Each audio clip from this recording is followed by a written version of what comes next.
Hi, my name is Mike. I'm a photographer and videographer from Sydney, Australia. And I wanted to do a series of videos focused on shooting with any camera.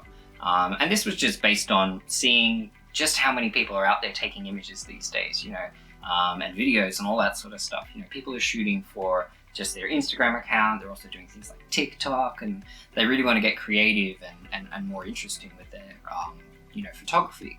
So I'm not going to really talk about gear. I'm not going to talk too much about cameras and all that sort of stuff. I'm going to try and keep it focused on, the fundamental concepts that you can apply really easily. So for the first video, I wanted to really start with probably the most broad topic and probably what I would say is the most important topic, which is lighting. And I think lighting is really fundamental to capturing really great images. You can do so much with lighting, regardless of what type of camera you're using. And good lighting will elevate any image, massively so. And lighting is also something that I think gets a little bit too gear heavy. A lot of people focus on, I need to buy lights, I need to use these sorts of things. But I want to sort of talk about lighting in a broad enough way where you can apply these concepts regardless of whether you're shooting indoors with more professional lights, whether you've got just some cheap LEDs that you bought, or whether you're just outdoors in the natural light of day. And I really want to focus it more on just the simple fundamentals and the observable things that you can do, because that's the beauty of light. For as complex and crazy as it is, and for as amazing as how light actually works is, it's also really easy to observe, much easier than a lot of other photographic concepts, because you turn the light on, you move it around, you can see what it's doing and you can adjust it just with your naked eye. And that very much leads into my first point, which is the best way to learn lighting is just to be observant, is just to pay attention to what light is doing around you. So when you're walking outside, you're walking the street, maybe you're catching the bus or whatever, when you're just outside, just spend a little time, maybe put your phone down for a second, spend a little time just looking at the light around you and what it's doing, and then pay attention to what factors might be influencing that. What type of day is it? Are there trees around? What's the environment like? What's the floor? Is it a bitumen road, or is it a nice white marble floor? Really being observant of light, and whether you're inside or outside as well, is a really good way to just start to learn and understand how it works, as well as just watching films and looking at other people's photography and stuff like that, and trying to look at how someone might have lit a scene and why those particular things actually work. And then play around with light, when you've got your, whether it's your light bulb in your house or whether you're just outside, try putting a piece of paper in front of it, try putting, stuff in front of the light and moving around it, put a glass in front of it and see how the light reacts to that, because it's such an easy thing to understand once you start just experimenting with it. And experimentation is so good for lighting, and you don't need expensive light, you just need the sun. Just go outside and do it in a nice, bright, shiny day, or on an overcast day, because again, that's influencing the light. Okay, so let's talk about the character of light, because this is probably the most important thing to understand. So character of light is generally described on a scale of soft to hard, somewhere, and your lighting will sit somewhere in between those two extremes. So soft light is what we're kind of looking at now. This is a reasonably soft lighting setup, and what you'll see in most portraiture, and what most people describe as being pleasing or flattering. It's what most people who are taking photographs, even if they're not of people, are trying to achieve, because one of the big things you'll find about photography, hopefully through the rest of this series as well, is that a lot of what you're doing when you're capturing images and when you want good images and what makes a good photograph is eliminating distractions and being intentional and making sure that whatever you're trying to capture, you're doing in a way that fits your intentions. So soft light is very good at doing that, because shadows themselves, while they're a really useful tool at times, can be rather distracting. So if you imagine, if I have a big shadow coming across my face here, or I have big shadows under my eyes or something like that, that could be quite distracting. It's not just about making me look pretty. It's about making the photograph itself speak exactly the message that you want it to. And that message can just be as simple as, hey, look at this person, do they look good? It doesn't have to be some big artistic concept as well. So you don't need to think of it on that kind of scale. Your scale of soft light is sort of, from this nice kind of soft look where there's a nice sort of gradual change between the brightest parts of the image and the darkest parts of the image. And then hard light, where that sort of narrows down and becomes much more obvious. So your bright part of your image and your dark part of your image will be very similar to each other. And that's what we actually call contrast. And when you hear someone talk about contrast, that's what it is. Contrast is the difference between light and dark. And the character of light is really describing what kind of contrast there is. And it's an interesting thing, because when we talk about character, we're generally talking more about shadows than we're talking about the light itself. It's more about what the shadows are doing and how they're falling than it is about where the light is and all that kind of stuff. That comes more into some of the other concepts of lighting that we can get to later. Okay, so how do you go about creating soft or hard light? Well, hard light's pretty easy. Most lights are harsh by nature. There are obviously lights out there that are softer than others, and there are lights purpose-built for their softness. Ring lights are a popular example. That's why they've become as popular as they are, because by default they're quite, soft, just because of the nature of them, and they've usually got filters and stuff all over them. But what we're usually trying to do is to change the light, from hard to soft in most situations. And softening light is a process of what we call diffusion, right? And you're diffusing the light. So the best example to think of is to think of the difference between a bright blue sky kind of day and a cloudy overcast day, right? When it's a bright blue sky sort of day, if you look at the shadows on the ground or just look at the shadows that are being cast by any objects, they're usually quite dark and they're usually quite harsh. And they'll have very obvious edges, and the contrast will be generally really high. Whereas if you're shooting in a overcast situation, it's all very soft. The shadows, if they're there at all, are usually quite, tame. They're usually soft edged. Even if it's the same time of day, the difference between a cloudy day and a bright clear sky day is quite obvious and shows you that real extreme between, hard and soft light. And how that soft light is being produced in the sky is no different than how we would produce it in a studio or in a more controlled environment, right? So the way we do it is by diffusing the light, and that's simply by adding something in front of it, bouncing it off another surface, right? So the most obvious example, again with the sun, is when the sun is bouncing through the clouds, you've got a very bright light source, which is the sun. And it's a point light that's shooting at the planet, and if there's no cloud in between it, it's just going to streak right on top of us and we'll get hard light. But if there's a cloud in front of it, what happens is this bright light source gets broken up and it diffuses, so it spreads out into multiple smaller points of light.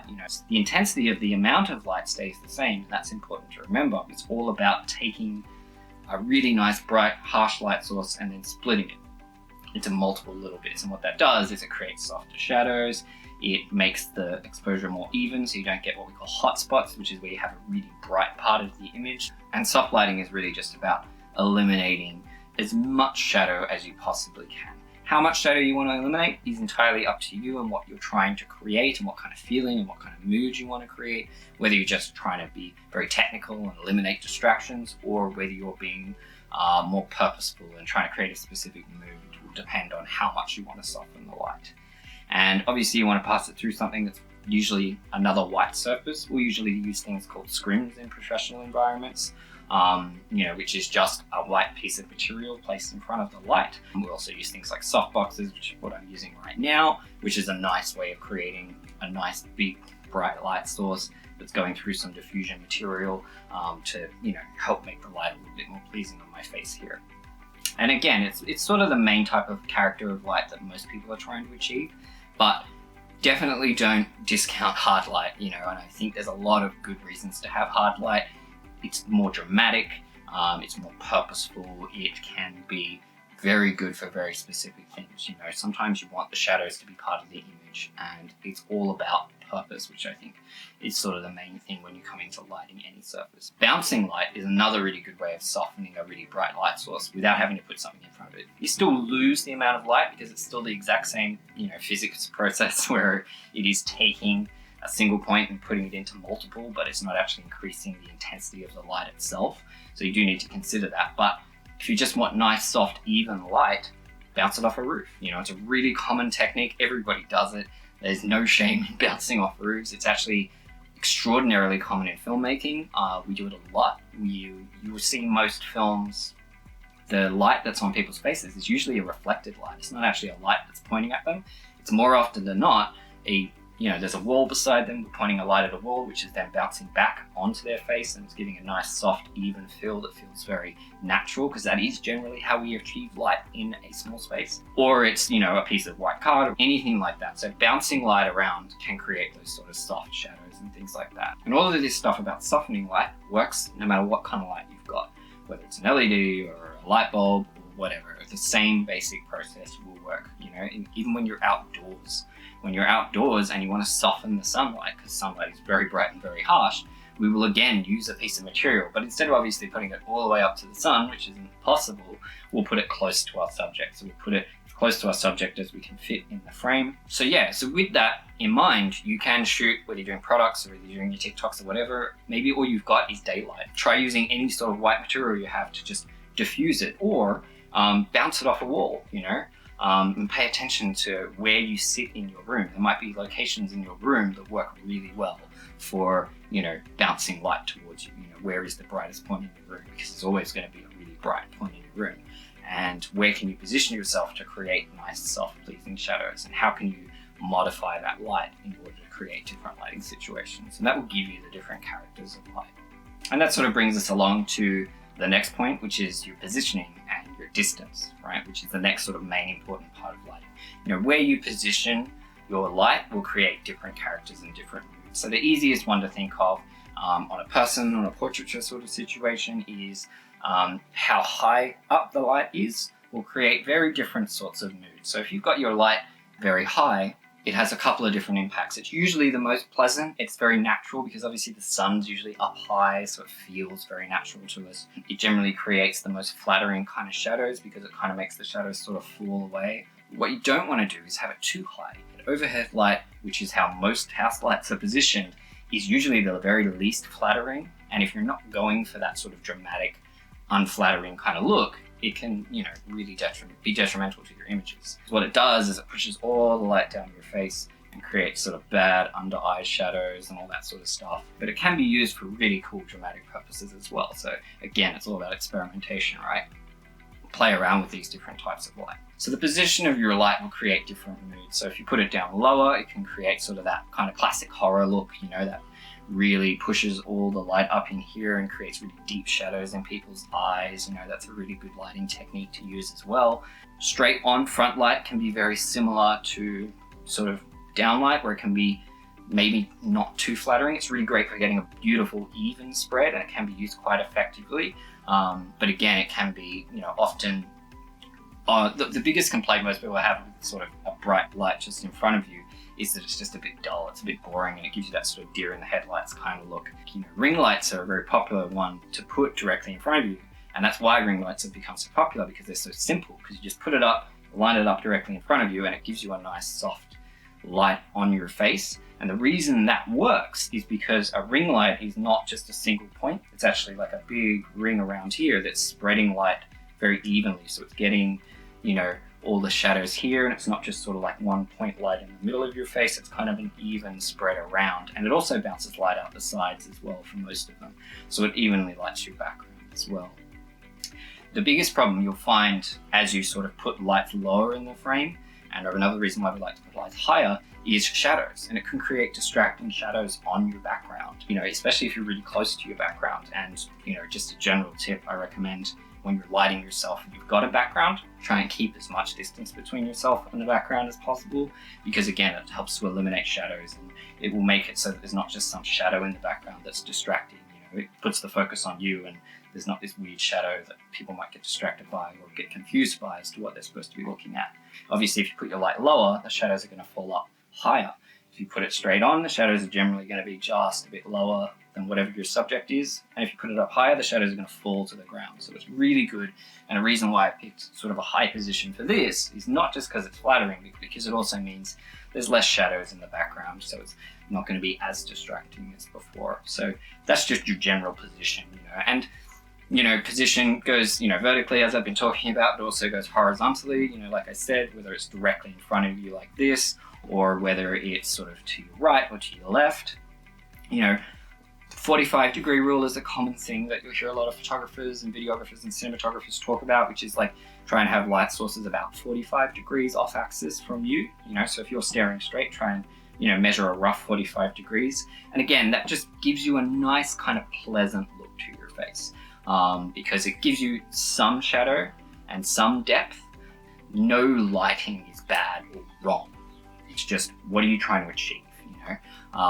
There are different types of lighting for different types of situations, but I think most people are just looking for nice, simple, pleasant lighting, and really nice and up high is going to help. Nice and up high and soft, right? Those are two really basic fundamentals if you just want a quick, easy, simple, single lighting setup. So yeah, those are the basics of positioning, and there's so much that changes as well. The distance of your light from you will change the character of light, because the closer a light is to you, the more sort of compact it's going to be. So the more likely it is to be focused on your face. Whereas as you pull the light away, it will spread out, particularly if it's a round light source or like a softbox or something like that. The further the distance away, the more that gets illuminated by that single light source. So if you're really trying to, pick out particular areas and you really just want to highlight particular zones, you want to get that light closer, or you want to just use some sort of material to focus it. You can use anything that's black really, and that's called cutting. And when we cut light, that's to sort of cut down and focus the light into a single point. So if it's like, if I have something in my hands here and I want a light that's just illuminating that, but I don't want that light to illuminate the entire room, I'll position it quite close and have a very small light source so that I can just highlight that particular thing, or I will have a regular light source a regular distance away and just focus it. And that really can be as simple as using a cardboard tube, right? To just focus that light more. But just remember that the more you focus a light, the more intensity it's going to get, the harsher your shadows are probably going to be as well, because again, the light's less diffuse, right? So it's going to be harder shadows and things on that before, but you might want that. So that takes us into sort of the last concept I want to talk about, which is just modifying your light. And I've talked about a few things already, used a couple of examples, pointing at roofs and using reflectors and all that kind of thing. Good lighting is often more about the light you take away than the light you add, right? So we use all sorts of different things to modify a particular light source into whatever shape and mood that we need, right? There's two major devices, which is a bounce and a cutter, right? And I've talked a little bit about cutting already, but bouncing is any sort of white material or reflective material that will bounce light from one source to the other. So I talked about bouncing things off your roof and your wall before. It's the same concept, except we put a bit more control on it. So like I said, I've got this silver reflector beside me here, and that reflector is bouncing light onto my face, right? It's taking the light from here and bouncing it here just to fill in that, so it's not too dark and not too grim and too dramatic, because I'm trying to be pleasant here, right? So that's an example of a bounce, right? A reflector is an example of a type of bounce, but it doesn't have to be a photographic reflector like this. The one I've got is great because it's collapsible and it's portable, but you can get any sort of reflective white material. It can be paper, it can be cardboard that you spray paint white, it can be anything. And all it has to be is something that's the right size, that's mobile, that you can move around and bounce towards your subject. So bounce is about filling in shadows, about taking an existing light source and putting it in different places, and you can have all sorts of different sizes for that thing, Okay, and then there's cutters. Cutters are just the opposite. So it's anything that's black or anything that basically isn't transparent in any way, and we use that to control and shape our light a bit better. So you'll put it half in front of your light to sort of cut out some of the intensity, similar to what I was talking about before, where you might use a cardboard to sort of flag off your light. Same sort of thing, you could use just a big black piece of anything. And what that'll do is, it's like, for instance, I have a white roof in the room. If I found that my light that I've got here was pushing a lot of light up onto the roof and then bouncing it down and creating harsh shadows, I could put a cutter above the light, okay? And the cutter would take that light that's being bounced off the roof and just eliminate it from my picture, because it's cutting, it's taking away light from the actual exposure. bits of cardboard, bits of wood, as long as it's black, or anything that's just not going to reflect light, then it will work really well as a cutter. But so that you're left with something practical you can apply and experiment with, I'm going to talk briefly about a very common lighting setup. And this lighting setup is known as 3-point lighting. Very common. Anybody who's done any sort of photographic training or Googling on the internet really will have heard of 3-point lighting. Okay, and 3-point lighting is just describing how you light a generally, it's a lighting setup that works really well for an individual person, in an enclosed environment. Okay, and it's talking about how many different sources of light that you've got. But the important thing to remember with 3-point lighting is that 3-point lighting works anywhere. It works outside, doesn't matter. You don't have to be bringing your own light in order to create good 3-point lighting. It's just about modifying the sunlight to make a 3-point lighting setup, right? And there's a lot of different ways you can do that. But simple basic 3-point lighting setup is you'll have a key light, a backlight or a kicker, and a fill light, right? And your key light is your main light, and it will generally be your brightest source of light. It'll be, where you kind of draw your main exposure from. It's what's going to bring in all the detail and whatever your subject might be. And this is people or products or whatever. Then you have your fill light, which is there to fill in any shadows and to bring your contrast to whatever level you want it to be. You can have a lot of fill light, or you can have a little bit of fill light. You can have no fill light, and you have just a simpler 2-point setup, right? But your fill light is just what I've got on my right-hand side here, but it's not actually a light, and that's what the cool thing is, and that's where it sort of applies to shooting outside. I'm not actually using the light as my fill light because the room's quite small. I don't actually need a fill light here, and it would be kind of too much. It would probably be too bright and fill in too many shadows and might make, me a little bit too pasty and won't give me any 3-dimensional depth to my face or anything like that. So yeah, I'm using a reflector as fill light, and that just means that it's filling in shadows and making it less contrasty and making it a bit softer. And then finally, we've got a backlight or a kicker, which is probably something you may not notice a lot, but there is a kicker behind me here that you might see. And that kicker is usually behind the subject, and it's just bouncing off sort of the edge of their head or something like that. And it's just to, again, add a little bit more 3-dimensionality to your image. Is 3-dimensionality a word? I don't think so, but I don't care. It helps separate whatever your subject is from your background, right? And it can create that. And it's a really good technique to use, especially if you're shooting against a background that might be a little bit distracting. Now, the 3 lights are arranged in a particular way. So you generally have your key light, which is off from your subject at a 45-degree angle, which I talked about a little bit earlier. That's your key light, and usually that's the best position for it. Usually up high at a 45-degree angle is a good setup. Your backlight, you can usually draw just like a straight line between your key and your backlight, except obviously the backlight's behind and the key light's in front, and that will generally give you the best look. Yeah, and then your fill light is usually just, again, another 45 degrees off to this angle, but probably a bit more like 60 degrees, in order to get a nice sort of fill, and it might even be 90 degrees from your subject. All of these rough positions are going to change based on the size of your room, what kind of subject you're shooting, how important these things are to you at all. There's going to be some variation in that sort of stuff, but that simple 3-point lighting setup is a really good way to start.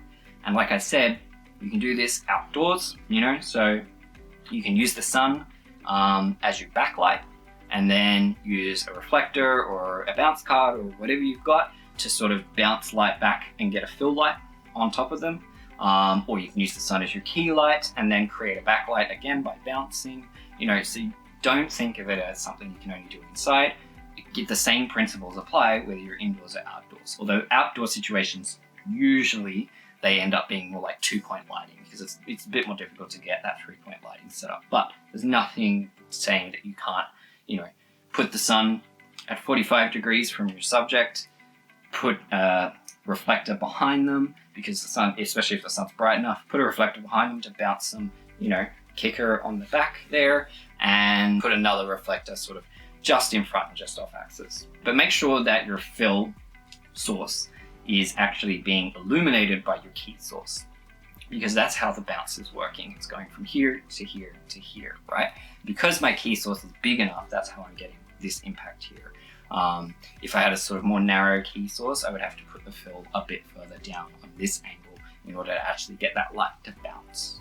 Okay, so I hope that has been helpful at understanding some of the simplest parts of lighting and how you can use lighting. And I think the final point I want to say is that lighting is all about observance and intent. And they're really the key things that I want to put across. It's like, be observant, pay attention to what the light is doing, where light is bouncing around in the room, what kind of colors are there, how far away your light sources are, pay attention to all those things. As a photographer, when I walk into an environment for an event shoot or something like that where I don't have total control of my lighting, where I'm not able to add my own lights, that's the first thing I'm doing is I'm walking around looking at light sources. Where is the light? Oh, the light's good in this corner, I'll do portraits there. Or there's a really nice background there that's really well lit up. Oh, there's a natural backlight here. Or the sun's just there, or the sun's gonna be here at this time. That's what I'll do, is sort of observe and take in what I've got to work with, and then move around and work from there. So being observant is really key. Then having intent, and what you're trying to achieve with your photo is really important. If you just want a nice image, go with nice, simple 3-point lighting, soft light. It's gonna work 99% of the time. 3-point lighting is not a hard and fast rule. There are other lighting techniques you can mess with. You can just use one light if you want, but they all give different impressions and different effects, and that's what's important to understand. Make sure that when you're lighting a scene, you're doing it intentionally. Every photo has a story. It's even if it's just a photo of your kids or some silly TikTok you're doing or an Instagram selfie. Every photo has a bit of a story to it. You're trying to give an impression of something. Maybe it's trying to be funny, maybe it's trying to be casual, maybe it's trying to feel natural, right? So you need to think about what kind of light is going to best give that impression. And when it comes to things like where you're just trying to do something very practical and like a product shot or whatever, lighting is then just all about, okay, well, let's just make sure we don't have any shadows that are distracting. When I light my little product on a white piece of paper in my room, I want to make sure that there's not a big, long, hard shadow behind it. But maybe I want that as well. That's your intent, right? Like, what are you trying to achieve? What kind of mood are you trying to do? Harsh lighting is generally more dramatic, generally more threatening and confronting, whereas soft light is very natural, very inviting, very calming. And those are the types of things that you need to work with. So yeah, it's all observance and experimentation in order to get towards whatever your intent might be. So I hope that's been helpful. This is sort of my first attempt at doing something like this. I used to be a lecturer many years ago, but this has ended up being a little bit different to make the class face-to-face lecturing. So I hope I've gotten some points across nicely for you and you have enjoyed it. Please leave any feedback in the comments section below.